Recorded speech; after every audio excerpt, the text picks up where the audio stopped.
de hoje, como eu estava falando aqui, nós temos trilhado nesses últimos estudos as tendências na cadeia de suprimentos. E hoje nós vamos falar um pouquinho sobre logística humanitária.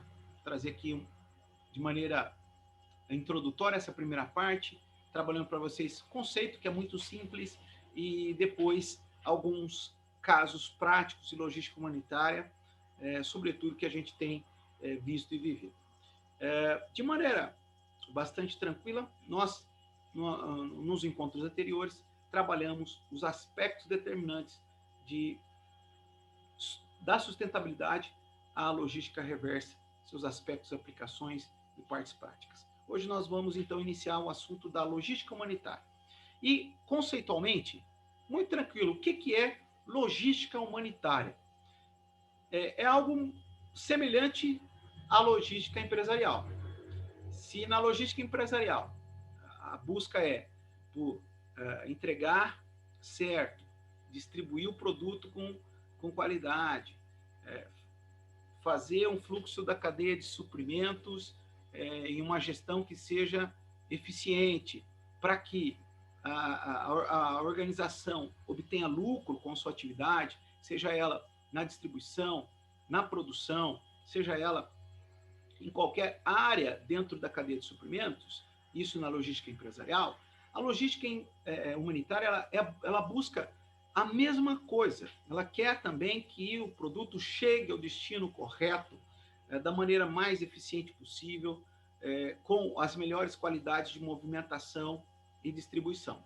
Só que, diferentemente de um produto, de um insumo, onde se busca lucratividade com a venda, o que move a logística humanitária é a ajuda. É ajuda. Então, essa é a grande diferença. Na logística humanitária, se busca levar ajuda. E a logística humanitária, ela foi fundamentada diante dos aspectos de movimentação, sobretudo para amparar regiões locais, pessoas, diante de grandes desastres. Então, há um grande desastre, né, seja natural, seja regional, seja provocado. Então, é preciso, então, dar a essa população, dar às pessoas, a essa região, ajuda. E como a ajuda chega? Através da logística humanitária.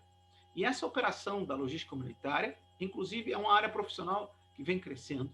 Nós temos algumas agências de ajuda humanitária espalhadas pelo globo, e nós temos órgãos internacionais, regulatórios, como a ONU, que tem divisões de ajuda e secretarias especiais, que cuidam, inclusive, de captação de ajuda humanitária. E, evidentemente, a pandemia global, ela tem trazido grandes desafios para a logística humanitária. Inclusive, especialistas chegam a dizer que essa operação das vacinas é uma grande operação de logística humanitária. Essa operação de trazer insumos de países longínquos para a produção interna é uma grande operação mundial de logística humanitária. De fato, nós temos laboratórios e empresas engajadas na produção desse material, desse produto, são as vacinas, e nós temos os países que estão correndo aí contra o tempo. Nós temos vivido, e exatamente há um ano atrás, propriamente dito, nós iniciamos um processo de quarentena para combate à pandemia global, e os números, atualmente, nessa segunda onda, com essas variantes do vírus, tem feito com que a pressão no sistema de saúde, de maneira geral, tenha aumentado e, evidentemente, aí ceifado a vida de muitas pessoas queridas, de muitas famílias. A logística humanitária, então, e a logística, de uma maneira geral, para trazer esses insumos de maneira mais rápida, é essencial. É uma verdadeira corrida para uma ajuda de vida. recentemente, inclusive, falando da cadeia de suprimentos, infelizmente, há muitos processos onde necessita o paciente com Covid de um leito em um hospital com uma unidade de tratamento intensivo. E recentemente eu estava lendo e lembrei de vocês, queridos alunos, porque são suprimentos e insumos, e a gente está tratando de logística comunitária, mas a Associação dos Hospitais da Rede Privada, né, já fez um manifesto hoje, porque o que está acontecendo, o governo federal ele está comprando os materiais, os insumos dos fornecedores de materiais para intubação, sobretudo, assim, ou insumos de intubação, medicamentos, né? Para fazer um procedimento de intubação, ele não é simples, é um procedimento semicirúrgico que envolve alguns medicamentos de sedação, alguns materiais específicos, por isso que não é tão simples assim abrir um leito de UTI. É preciso de profissionais, esses profissionais precisam ter especialidade em serem intensivistas e precisa de recursos, né? Precisa aí de medicamentos, de insumos. E aumentou a demanda, mais do que se esperava, e esses recursos começam a faltar. Então, não só a produção de oxigênio, mas também de outros produtos. Vi essa manifestação e lembrei de vocês, a Associação de Hospitais Privados, né, falou que essa compra do governo federal agora, assim, emergencial, tem feito com que o planejamento de suprimentos, a cadeia logística dos hospitais sejam interrompidas. Então, eles estão tendo interrupção dos hospitais privados, porque aquele planejamento da cadeia de suprimentos para esses produtos está sendo interrompida porque o fornecedor está tendo uma venda direta com o governo federal e ele prefere vender para o governo federal porque vende uma quantidade maior. Então, a gente está vendo, inclusive, a gente pode entender uma possível colapso logístico nessas cadeias de suprimentos no Brasil todo. Então, a gente está acompanhando isso e, infelizmente, pode acontecer interrupções na cadeia de suprimentos de alguns produtos. Infelizmente, a gente torce para que essa organização logística possa cessar. Dado esse panorama, a ideia, então, da logística humanitária, e, sobretudo, a logística, hoje, especial de vacinas, ela tem aí um fator determinante nessa corrida, que é a corrida para que a população brasileira esteja imunizada. Então, essa corrida é muito importante e a gente tem visto que os resultados são positivos. Então, há resultados clínicos, temos no Brasil estudos em andamento dos resultados de eficiência das vacinas e, realmente, hoje é nossa realidade palpável. Há vacinas, há, evidentemente, um grande mercado global, uma enorme demanda e essas vacinas precisam chegar. Essa faz parte do contexto de logística humanitária. Então, logística humanitária busca levar ajuda, busca levar aquele produto de uma maneira eficiente, rápida, à região, à população condicionada, né? Então, só para trazer para vocês, o Horus gerencial, não é? É um módulo de informação da aviação civil nacional, ligado aí, evidentemente, monitorado pelo Ministério da Infraestrutura e através da Secretaria Nacional de Aviação Civil. Então, só para trazer os dados, né, consolidados, a gente tem, evidentemente, os dados, eles são consolidados e atualizados sempre no trimestre. Então, em março, nós vamos ter todos os dados relativos a fevereiro, mas só para trazer para vocês a movimentação de cargas, né, no mês de janeiro. Então, em janeiro, a gente começou efetivamente uma movimentação de cargas com a chegada de insumos, né? Então, não foi a distribuição da vacina em si, mas foi a chegada de alguns primeiros insumos e também a movimentação interna de mercadorias nessa área de saúde. Então, é uma constatação. A partir de janeiro, começou a ter um aumento nessa realidade. Não foi o maior destaque.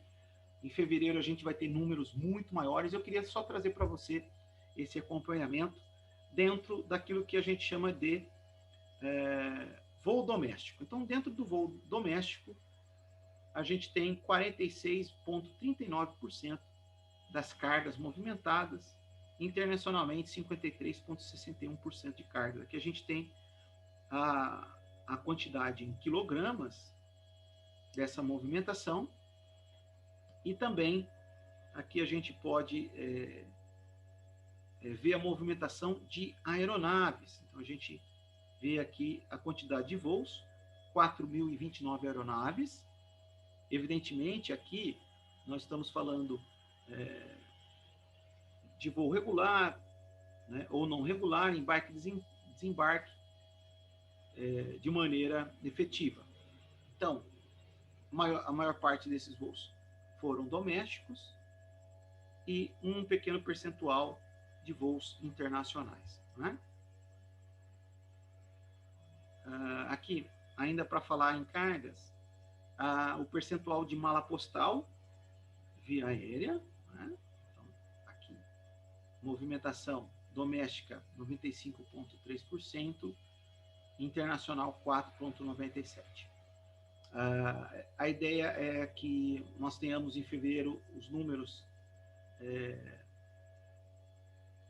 de maiores e a gente comece a ver o reflexo da movimentação dessa logística humanitária nessa corrida para que a vacina chegue a toda a população. Como há uma corrida pelas vacinas, como há uma corrida dos governos em garantir o seu estoque de suprimentos, né? A gente está vendo aí esses indícios de colapso da nossa distribuição interna no que diz respeito a insumos para os leitos de UTI. Já vimos isso acontecer de maneira na região do Amazonas, em Manaus, a distribuição de oxigênio.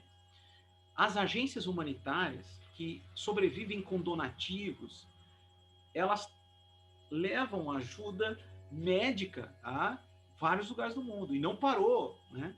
E é um grande desafio humanitário, o ajuste logístico. Então, essa falta de insumos.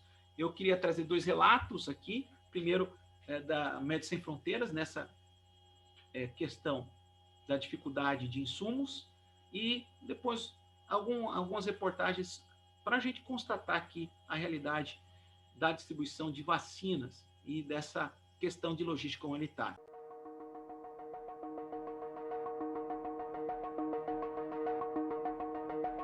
The chain starts in the field where they have their needs. We receive all the orders from the field for medical supplies, but also logistical supplies. And it all kind of starts with the supplier. If their factories are closed, they cannot make any more, for example, surgical masks.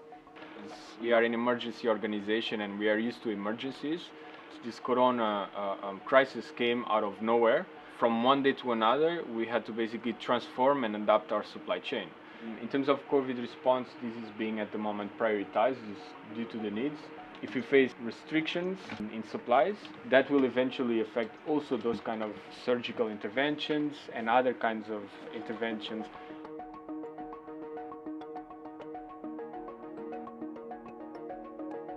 So there's a restriction in cargo space availability. Everyone wants to book their cargo on the plane.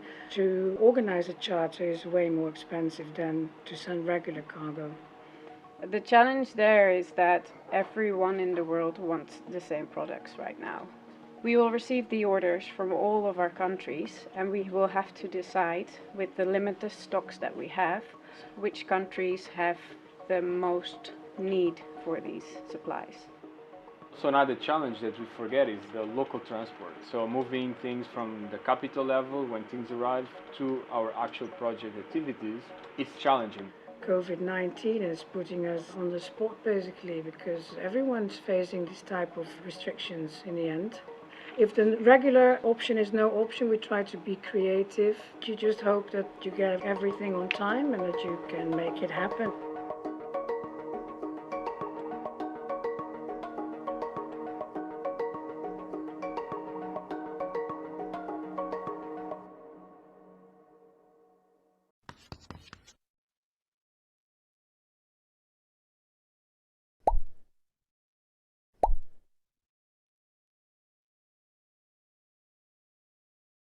Sabe quando é domingo? Aí você lembra e pensa assim, meu Deus, eu tenho um monte de planilha para fazer amanhã. Você não sente nem vontade de ir trabalhar. Israel segue na liderança dos países que mais vacinaram proporcionalmente à população. 40% dos moradores já receberam uma ou duas doses da vacina. E muito do sucesso da campanha de vacinação está ligado à logística de armazenamento e distribuição dos imunizantes. É neste edifício que está guardado o bem mais precioso do momento, não só aqui em Israel: as vacinas contra o coronavírus. O prédio é um dos mais seguros do país e tem capacidade para armazenar milhões de doses, explica um dos executivos da farmacêutica Teva. Cerca de 300 funcionários trabalham em turnos 24 horas por dia. As vacinas chegam por ali, direto do aeroporto, em caixas com cerca de 1.000 frascos. São recebidas aqui no centro logístico, guardadas e reempacotadas em embalagens menores, como essa. Cada uma leva 15 frascos, no total são 75 doses. E por ali saem para distribuição para o país inteiro por vans e carros. É preciso cuidado, rapidez e principalmente temperatura certa para que as vacinas não estraguem. Cada freezer tem a capacidade de conter 150.000 doses da vacina. Os frascos exigem condições especiais. São armazenados em uma temperatura de menos 72 graus.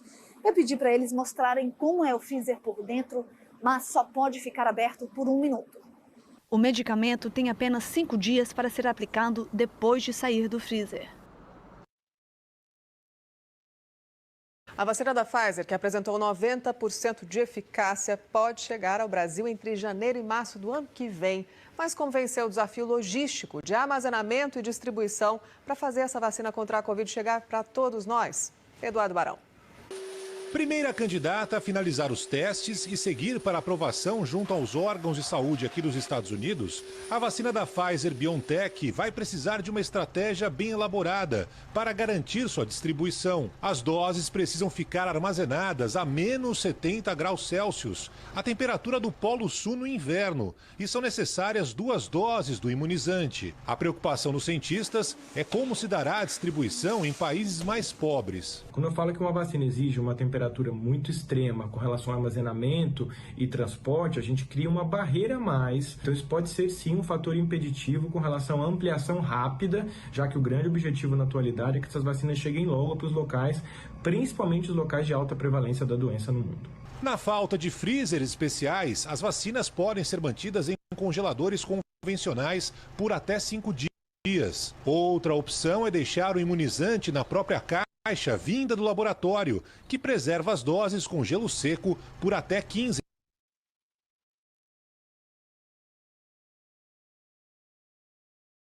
dias. A guerra contra a Covid-19 só será vencida quando a circulação for reduzida em todo o mundo. Não adianta que a população de um país mais rico, por exemplo, fique imunizada, enquanto os vizinhos do outro lado da fronteira não tenham acesso às doses. Principalmente porque se trata de um vírus de transmissão rápida que passou por diversas mutações e que já provocou mais de 1.200.000 mortes em todo o mundo. A parceria Pfizer-BioNTech espera produzir 50 milhões de doses até o fim do ano, sendo que metade para distribuição nos Estados Unidos. Até 2021 devem ser produzidas 1.300.000.000 doses. Além dos Estados Unidos, Japão, Canadá, Chile, Peru e União Europeia já fecharam acordos com a empresa.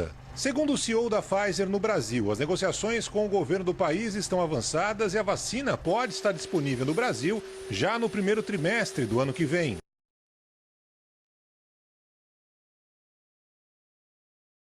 Muito bem, queridos alunos, a ideia de trazer aí 2 casos, né, Lembrar que o Brasil fechou essa negociação com a Pfizer, também com a Johnson Johnson, né?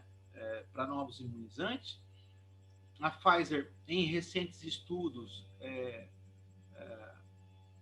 verificou que essa questão da temperatura ela pode ser mais baixa, que o imunizante não perde a sua eficácia. Então, grande vantagem para a distribuição em todo o globo. Então, destaco a crise de suprimentos humanitários no Médicos Sem Fronteiras. Sem dúvida nenhuma, a realidade da Covid-19 não é uma catástrofe pontual de uma região, mas é algo que está atingindo todo o globo. E é muito importante o olhar da logística humanitária para as agências que trazem ajudas e operam nos países. Trouxe a Médicos Sem Fronteiras, porque é justamente uma agência que trata e precisa de insumos médicos. Ela leva medicina, ela leva saúde para pessoas em extrema vulnerabilidade. E há uma crise global.